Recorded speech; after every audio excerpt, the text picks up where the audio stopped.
Americans went to the polls on Tuesday to decide whether to give President Obama a second term or to replace him with Mitt Romney after a long, hard-fought campaign that centered on who would heal the battered economy and what role government should play in the 21st century.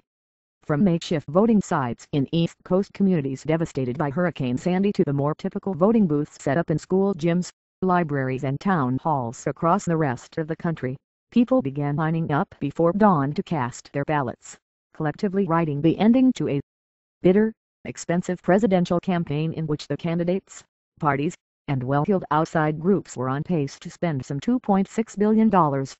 At the polling place at the Elks Club in Fairfax, VA, outside Washington, D.C., voters braved temperatures in the low 30s to stand in an hour-long line to vote at 7 a.m. Mr. Romney, the Republican who served as the governor of Massachusetts, planned to cast his vote Tuesday morning near his home in Belmont, Mass. Mr. Obama, the Democrat, voted October 25 in Chicago, becoming one of more than 30 million people who voted early this year. If both campaigns could seem small at times, the issues confronting the nation remained big: how to continue to rebuild after the worst economic downturn since the Great Depression, whether to implement Mr. Obama's healthcare law to cover the uninsured, or undo it, whether to reshape Medicare for future beneficiaries to try to curb its costs, whether to raise taxes to reduce the federal deficit or to rely on spending cuts alone, how to wind down the war in Afghanistan without opening the region to new dangers, and how to navigate the post-Arab Spring world. On their frenzied final full day of campaigning, both candidates reprised their central arguments before crowds in the same handful of swing states where the campaign has been waged for much of the last year, as both men have battled for the 270 electoral votes needed to win the presidency. The campaigns were hoping that huge turnout efforts would tilt contested states their way. For all the twists and turns that the race has taken since the candidates downed their first greasy pork chops on sticks at the Iowa State Fair, those core, competing messages have remained remarkably consistent.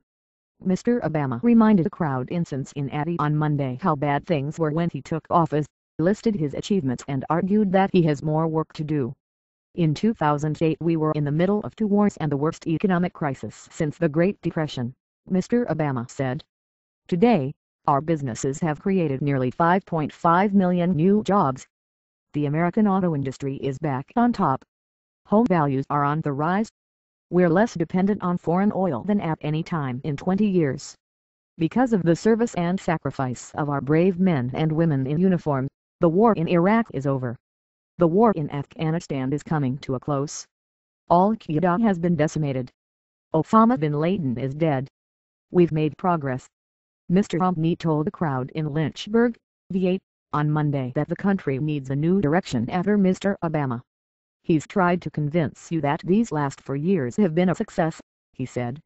And so his plan for the next 4 years is to take all the ideas from the first term, the stimulus, the borrowing, Obamacare, all the rest, and do them over again.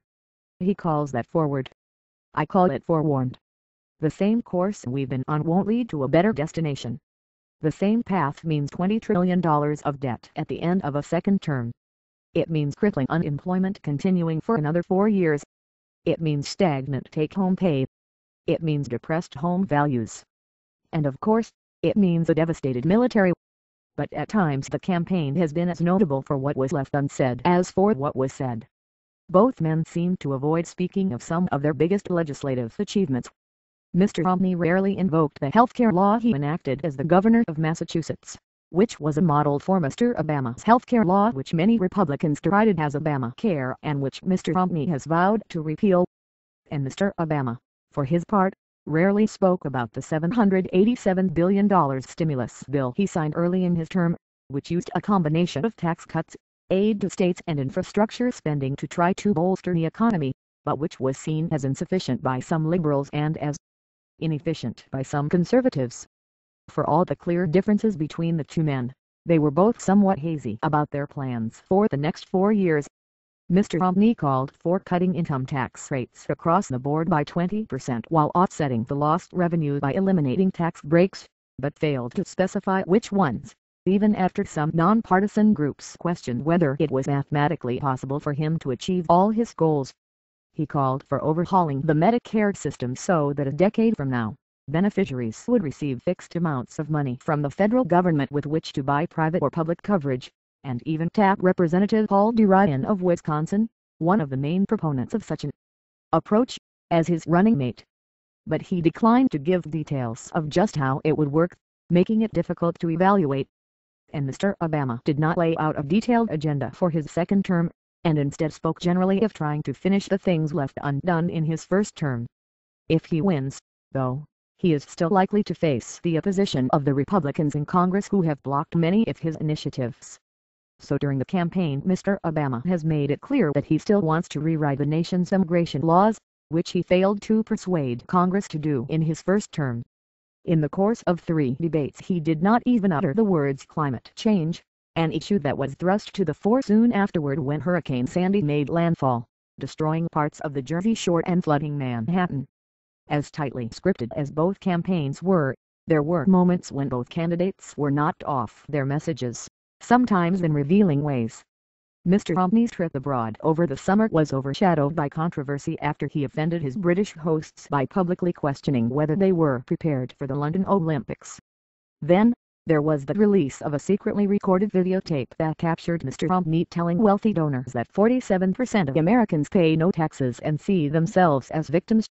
And one of the big moments of his campaign, his speech at the Republican National Convention, was upstaged by the odd introduction he received from Clint Eastwood, who spoke to an empty chair representing the president. Mr. Obama's low-wattage performance at the first presidential debate, in Denver, he later joked that he had had a nice long nap there, wound up dispiriting his supporters and firing up opponents. The deadly attacks on the diplomatic mission in Benghazi, Libya, on the anniversary of the September 11 terrorist attacks thrust the president into a complex national security crisis near the end of the campaign. And earlier in the campaign, Mr. Obama was knocked off his timetable and publicly endorsed same-sex marriage earlier than he had planned after Vice President Joseph R. Biden Jr. got out ahead of the administration and voiced his own support of it. The biggest unplanned moment, of course, occurred when Hurricane Sandy hit and knocked the presidential campaign off the front pages the week before the election. As the scope of the disaster sank in, there was a brief respite from campaigning.